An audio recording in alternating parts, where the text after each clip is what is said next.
दोस्तों, वीडियो शुरू करने से पहले कृपया आप मेरे चैनल को सब्सक्राइब जरूर करें और साथ में बेल आइकन को भी दबा दें ताकि मेरे नए वीडियो का नोटिफिकेशन आपको मिल जाए। और अगर वीडियो अच्छा लगे तो कृपया लाइक, कमेंट और ज्यादा से ज्यादा शेयर करें। अब देर न करते हुए आज की साखी शुरू करते हैं। एक बार की बात है, एक गांव में एक किसान रहता था। किसान का एक छोटा सा खेत था जिसमें वो हल चलाकर अपना गुजारा करता था। उस किसान के पास एक ही बैल था। एक बार जानवरों में कोई बीमारी फैली जिसके कारण उसका बैल मर गया। किसान ने गांव के साहूकार से उधार पैसे लेकर एक बहुत ही हष्ट-पुष्ट बैल खरीदा, लेकिन दुर्भाग्यवश वो बैल अड़ियल निकला।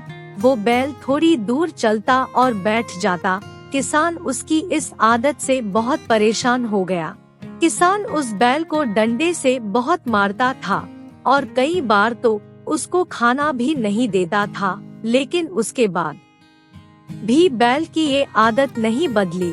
किसान उसको बहुत मारता था लेकिन फिर भी वो नहीं उठता था। किसान को समझ नहीं आ रहा था कि वो क्या करे।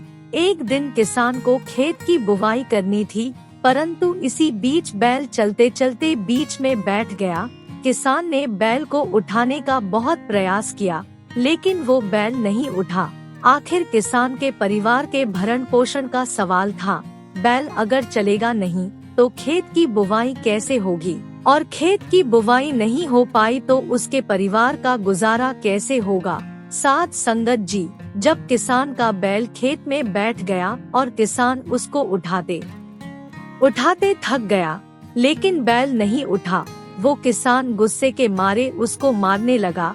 किसान ने नुकीली कीलों वाला डंडा लिया और बैल की पीठ पर मारने लगा, लेकिन इतनी मार खाने के बाद भी वो बैल नहीं उठा। संयोगवश उस समय गुरु नानक देव जी और भाई मर्दाना उधर से गुजर रहे थे।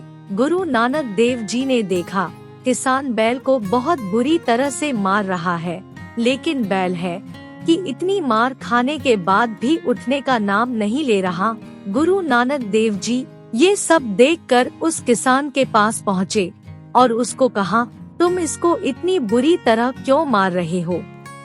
किसान ने गुरु नानक देव जी को देखा तो उसने बैल को मारना बंद कर दिया। गुरु नानक देव जी ने कहा, तुम रुको, मैं देखता हूँ। ये कहकर गुरु नानक देव जी ने बैल के कान में कुछ कहा। जैसे ही गुरु नानक देव जी पीछे हटे, वो बैल एकदम से खड़ा हो गया और चलने के लिए तैयार हो गया। बैल को चलने के लिए तैयार देखकर किसान बहुत खुश हुआ। किसान ने गुरु नानक देव जी के चरणों में माथा टेका और पूछा, आपने बैल के कान में ऐसा क्या कह दिया जो बैल एकदम से उठकर खड़ा हो गया। ये तरीका आप मुझे भी बता दो। मेरे गांव में ऐसे बहुत सारे बैल हैं, मैं उनको भी इस तरीके से ठीक कर दूंगा। साथ संगत जी, किसान ने गुरु नानक देव जी की आंखों में देखा तो उनकी आंखों में नमी थी। गुरु नानक देव जी ने किसान को कहा, बेटा, मैंने बैल के कान में कोई मंत्र नहीं फूंका, बल्कि उसका कर्जा उसे याद दिलाया है। जिसका लिया है उसका चुकाना ही पड़ेगा। गुरु नानक देव जी ने कहा, पिछले जन्म की बात है, तुम पिछले जन्म में भी किसान थे और ये बैल एक बहुत बड़ा साहूकार था। पूरे गांव में साहूकार का बहुत आदर सम्मान था। पूरा गांव साहूकार की हर बात पर विश्वास करता था। तुम्हारे पास थोड़ी सी जमीन थी जिस पर तुम किसानी करते थे।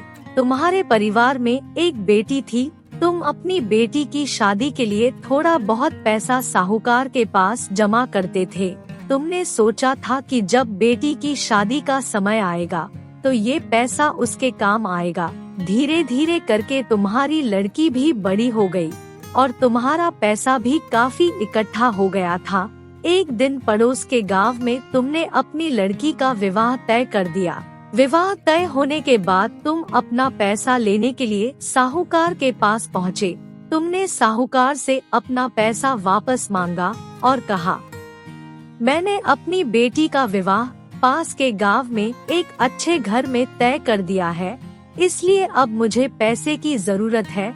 तुम्हारे पैसे बहुत ज्यादा हो गए थे, इसलिए पैसे देखकर साहूकार की नीयत खराब हो गई और उसने पैसे देने से इनकार कर दिया। तुमने साहूकार के आगे बहुत मिन्नतें की, लेकिन उसने तुम्हें डांट फटकार कर वहाँ से भगा दिया। तुम दुखी मन से घर वापस आ गए। तुमने गांव के लोगों से भी बात की, लेकिन किसी ने भी तुम्हारी बात पर विश्वास नहीं किया, क्योंकि सभी साहूकार को बहुत मानते थे। उनको ये भी विश्वास था कि तुम्हारे पास इतने पैसे कहाँ से आ सकते हैं, इसलिए तुम्हारी गांव में एक न चली। तुमने किसी न किसी तरह से कर्जा लेकर अपनी बेटी का विवाह कर दिया, लेकिन साहूकार अपने कर्मों की वजह से बैल की योनि में आ गया और तुम इस जन्म में फिर किसान बन गए। साथ संगत जी कहते हैं, समय कब रुकता है, वो तो अपनी रफ्तार से चलता रहता है। उसी समय के चक्कर में हम सभी फंसते जाते हैं। साहूकार ने पिछले जन्म में बेईमानी करके खूब माल खाया था। मेहनत तो कुछ की नहीं थी, उल्टा पाप और चढ़ा लिया था। उसी के कारण साहूकार को बैल की योनि में आना पड़ा।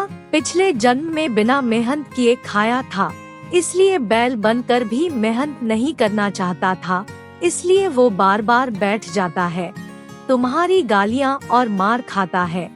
यही सृष्टि का कभी ना बदलने वाला नियम है। जिसका लिया है उसका तो देना ही पड़ेगा, चाहे राजी खुशी से दो या फिर मार खाकर। यही इस दुनिया का सत्य है। गुरु नानक देव जी ने कहा, बेटा मैंने तो इसको इसका पुराना जन्म याद दिलाते हुए सिर्फ यही कहा था, चुकाना तो है ही, फिर अपमान सहकर और मार खाकर ही क्यों। अगर चुकाना ही है तो राजी खुशी से चुका दो। साथ संगत जी, इस कहानी का मतलब ये है, मनुष्य की अति महत्वाकांक्षा ही मनुष्य के पतन का कारण बनती है। सुख की इच्छा रखने वाले पुरुष को चाहिए कि वो जैसे अपने आप को सुखी देखना चाहता है, वैसे ही दूसरों को देखें, क्योंकि खुद के और दूसरे के बराबर ही सुख होते हैं। अगर आज किसी दूसरों को दुख देते हैं तो वो एक ना एक दिन खुद चुकाना है पड़ता है।